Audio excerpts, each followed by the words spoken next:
Assalamualaikum warahmatullahi wabarakatuh. Halo teman-teman semua.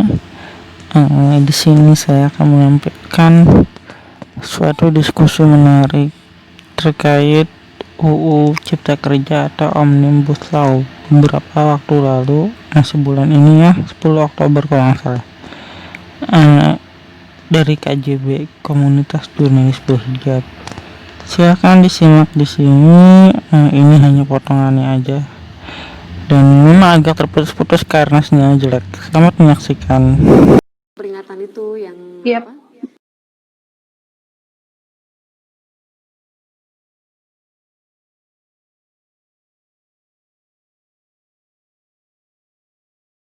Sebelum PHK kan biasanya ada peringatan.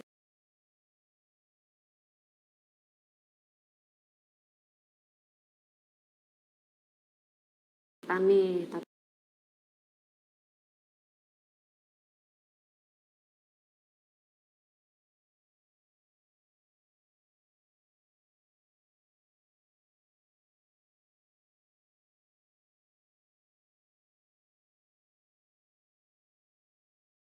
tiga 13 gitu kan. Nah,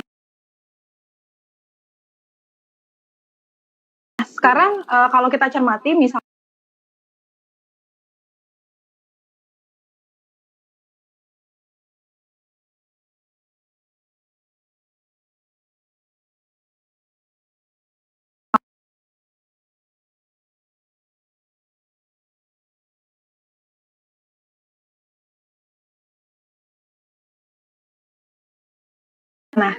gitu. Nah,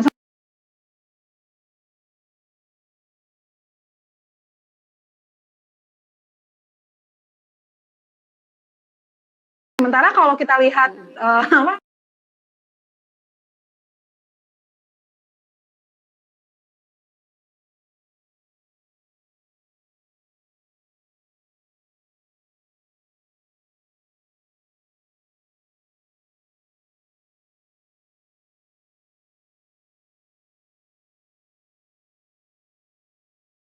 waktu ya? karena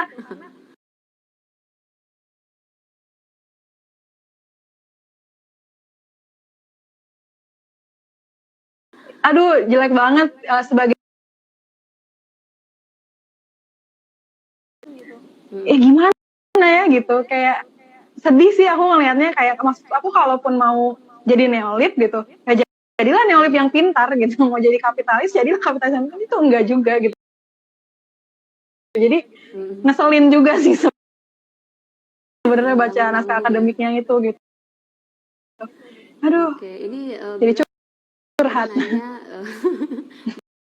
Boleh sekalian curhat di sini. Iya. Nanya nih, Bila Salsabila, kita boleh, Kak boleh ya dijelaskan soal sistem kontrak kerja di Undang-Undang Omnibus Law. Tadi sempat sedikit dibahas, mungkin bisa lebih lanjut dijelasin lagi.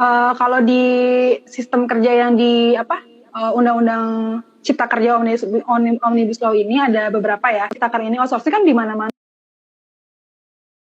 Nah gitu. Nah tapi kalau di Cipta Kerja nggak diatur kayak gitu ya, kita bisa bayangkan dong nanti bisa di mana dong, maksudnya bisa di semua hal, makin marak gitu kan. Nah kemudian soal kontrak gitu kan. Nah di Undang-Undang Cipta Kerja ini diatur bahwa kontrak itu tidak ada batas minimumnya, jadi ya bisa aja seumur hidup gitu, maksudnya nggak ada ketentuan harus berapa gitu, minimal itu berapa. Kan dibilangnya hoax tuh sama pemerintah. Padahal kalau kita dijitin lagi, iya mereka pasti nggak mengakui itu gitu. Karena sekarang nih gini nih, kita berpedoman pada yang mana nih Kak? Ada yang nanya nih, 1028 apa 905 gitu kan halaman gitu. Kalau aku sih dari tadi ngomongin berpedoman pada yang 905 halaman ya, yang tanggal 5 Oktober gitu. Jadi kalau di draft itu memang kalau kita baca pasal itu, aku sih nggak hafal ya pasal berapa ya, tapi teman-teman bisa cek gitu. Ya ingat tadi misalnya pasal yang struktur skala upah pasal 92 kalau nggak salah. Kemudian pasal pasal yang soal kerja berdasarkan satuan waktu tetap itu nggak dihapus, mereka bilangnya gitu kan ya, tentu aja emang nggak dihapus gitu. Tapi mereka melanggengkan kontrak seumur hidup di dalam RUU Cipta Kerja ini gitu. Jadi itu yang masalah. Kemudian juga pengurangan pesangon itu juga ada kan di dalam RUU Cipta Kerja ini gitu. Kita ini sekarang posisinya sebenarnya kayak di gaslighting gitu loh, kayak di gaslighting sama pemerintah gitu. Kita udah baca, kemudian kita jadi bertanya-tanya sendiri, ini draft yang terakhir bukannya gitu. Padahal ya itu yang kita dapatkan, ya udah kita berpedoman sama yang itu kan gitu. Dan ini sebenarnya untuk menceritakan kayak yang mana sih yang benar atau yang enggak gitu. Tapi terlepas dari itu, yang penting tuh jiwanya sih kalau menurut aku gitu. Karena ini tuh bukan hal yang baru gitu. Ini tuh adalah hal yang selalu diupayakan dari waktu ke waktu, dan sekarang aja momennya mungkin buat mereka untuk membuat undang-undangnya gitu. Jadi kalaupun nanti misalnya amin gitu ya ini dibatalkan, kita juga belum tentu bisa berlega hati, karena bisa jadi di masa depan ya akan dibuat lagi undang-undang semacam ini gitu. Kan kita udah punya presidennya dulu, ya kan, waktu BHP. Iya. BHP. Jadi kita nggak bisa ya sebenarnya ya kalau misalnya Asvin YLBH itu kan pernah bilang kemarin terus bahwa ya undang-undang ini aja udah cacat hukum gitu nih, seperti yang Mbak Deni bilang nih. Ya gimana kita mau menempuh jalur konstitusi gitu kan, kita misalnya ke MK gitu, kalau artinya kita mengakui ini produk hukum gitu kan, tapi padahal sebenarnya prosesnya aja udah cacat hukum gitu.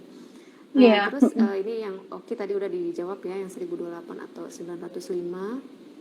Terus Omnibus Law ini ya Phil, sebenarnya mendesak nggak sih? Maksudnya ya kita terlepas dari hal ini ya, transparansi, partisipasi publik dan lain sebagainya, pemahaman saya sebetulnya Omnibus Law itu kan bukan undang-undang yang harus mendesak gitu untuk dibuat dan disahkan gitu. Kapan sebetulnya Omnibus Law itu diperlukan gitu, penyederhanaan atau pemangkasan yang diperlukan hingga akhirnya pemerintah harus memutuskan untuk dibuatkan undang-undang Omnibus Law ini?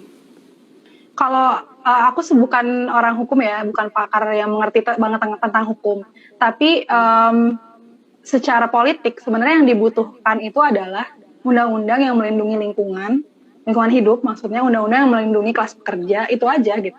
Kalau misalnya masalahnya metodenya, misalnya kan Omnibus Law itu setahu aku metode hukum gitu. Kalau diperlukan misalnya dalam bentuk Omnibus Law di masa depan, tapi tujuannya untuk melindungi lingkungan hidup, untuk melindungi kelas pekerja, ya tentunya nggak masalah gitu, karena itu kan hanya metode gitu. Tapi kan ini sekarang Omnibus Law Cipta Kerja ini kan nggak melindungi pekerja dan nggak melindungi lingkungan gitu. Jadi itu yang masalahnya gitu. Kalau menurut aku sih substansinya gitu. Apa yang penting itu adalah substansinya gitu. Kalau metode-metode hukum aku kurang begitu ngerti sih sebenarnya, karena itu kan pakar hukum lah. Iya. Ini Kak Sonia nih nanya nih dia. Kason apa nih? Suara aku bergema ya? Enggak sih kalau di aku. Dan aku kecilin di aku. Tertulis artinya balik ke undang-undang awal yang mengatur atau artinya tidak diatur. Nah ini kan lebih bahaya ya, kalau nggak diatur gimana gitu. Kalau misalnya balik ke yang mengatur, berarti kan bisa karet banget ya. Kayak misalnya karena ada nanti diturunkan di PP, nanti ada balik ke undang-undang. Jadi kan ada kebingungan juga gitu kan nanti. Dalam menerapkan ini, dan ini berpotensi untuk jadi celah nih biasanya untuk pengusaha sebagai kelas yang lebih berkuasa gitu ya saat ini, jadi untuk memakai ini sebenarnya gitu untuk merugikan kelas kerja gitu, dan itu yang bahaya gitu, apalagi kalau nggak diatur. Dan ini memang tujuan dari RUU Cipta Kerja ini kan kelihatan banget ya, negara ingin mengurangi peran mereka gitu untuk melindungi buruh gitu, dan mereka ingin lepas tangan aja gitu, karena kayak tadi aja kan struktur skala upah ditentukan oleh perusahaan gitu kan. Artinya mereka lepas tangan gitu, kalau ada konflik antara buruh dan pengusaha ya atur aja sendiri gitu. PHK aja ditentukan oleh kesepakatan buruh dan pengusaha loh di RUU Cipta Kerja ini, kan gila ya. Maksudnya jadi emang ini undang-undang yang sangat neolib, yang sangat kapitalis, dan ya hukum itu menurutku adalah hanya instrumennya aja untuk melancarkan agenda politik mereka gitu. Oke, Phil. Mm. Kemarin tuh sempat ada berita nih berapa hari lalu ya, 2 hari atau 3 hari lalu, bahwa ada 35 global investor Oh yang iya. justru sebetulnya khawatir gitu kan dengan adanya undang-undang Omnibus Law Cipta Kerja, karena nantinya akan berdampak ke ekologi gitu kan, ke lingkungan. Mungkin ini